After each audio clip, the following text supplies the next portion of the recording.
All right, guys, so one thing that I want to go over, which helps every beginner, and it's a huge part of your fundamentals, is 5 things you don't want to do inside the closed guard.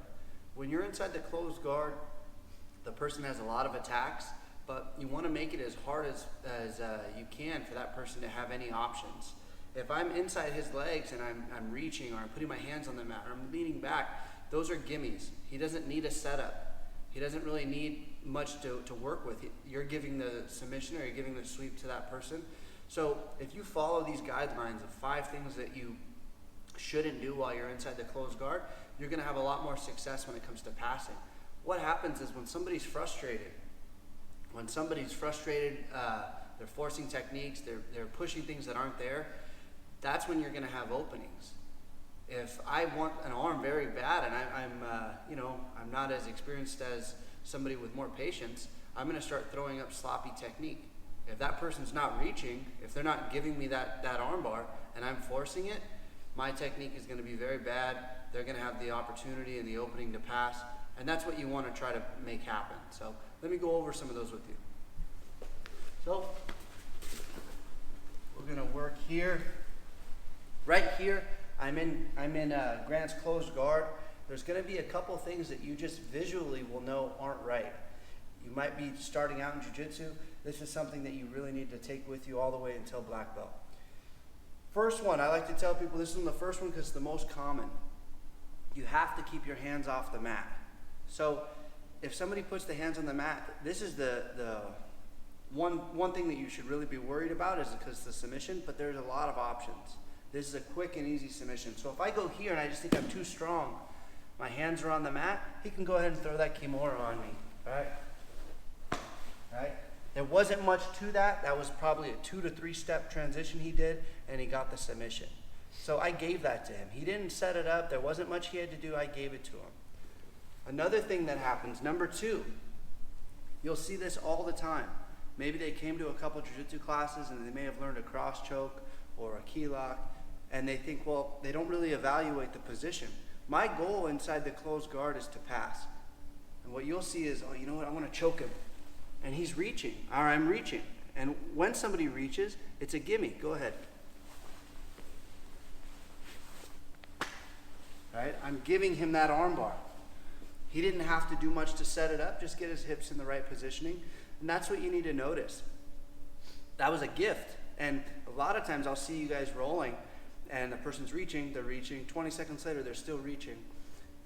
Inside the gym, that's when you're practicing this stuff. The mistakes are going to be made constantly. So, if somebody's reaching the closed guard, go for it, arm bar. It doesn't get any easier than that. Number 3, this one's a big one. You'll see this a lot, especially when somebody maybe pumps a lot of iron and they think they're very strong. You'll see this, is they're not sure about the rule. 2 inside the guard or 2 outside the guard. So you'll see a lot of people, maybe this one will stay here, and they'll just grab this leg and they want to throw it over. And once they get here, right, I'm going to get triangle. All right, so that's a huge rule of thumb. Go ahead and open up your legs for me. If it's an open guard, I'm either 2 out, or if I'm engaging, it's 2 in. The second that I start going like this, I'm giving him a triangle choke. So that's number 3. And the reason why those are the first 3 and the top 3 that you should remember is they result in submissions. My hands on the mat, you result in getting Kimura'd. If I reach, I'm probably going to get armbarred if the person knows what they're doing. If I start digging inside the legs with one arm, I'm more than likely going to get triangled. These last 2 are very important because you're losing top position, right? And even though jiu-jitsu teaches you should be able to fight off your back and be, competent off your back, being on top is number 1. So from here, what you'll get is, maybe, okay, I'm not reaching, my hands aren't on the mat, but I'm not engaging, and what I'm going to do is I'm just going to back up. I don't want to engage. I break 90, right? I should have good posture the whole time, but when I break 90, I'm welcoming him to bump me, right? And I give up my position. So when you're inside this closed guard, your goal is to have nice straight posture. When I start leaning back, I'm giving the person the opportunity to bump sweep me right into mount.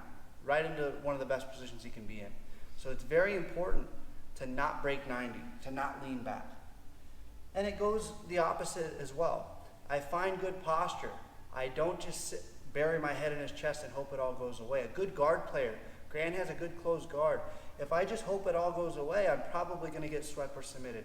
So number 4 is don't lean back. Number 5 is you'll see this, leaning forward. They might hug the head and lean forward here. Now from here, all he does is get his hips out, position, right to a pendulum sweep, right? So this is something that you need to make sure you understand. When you're inside that closed guard, any of those 5 are avoidable.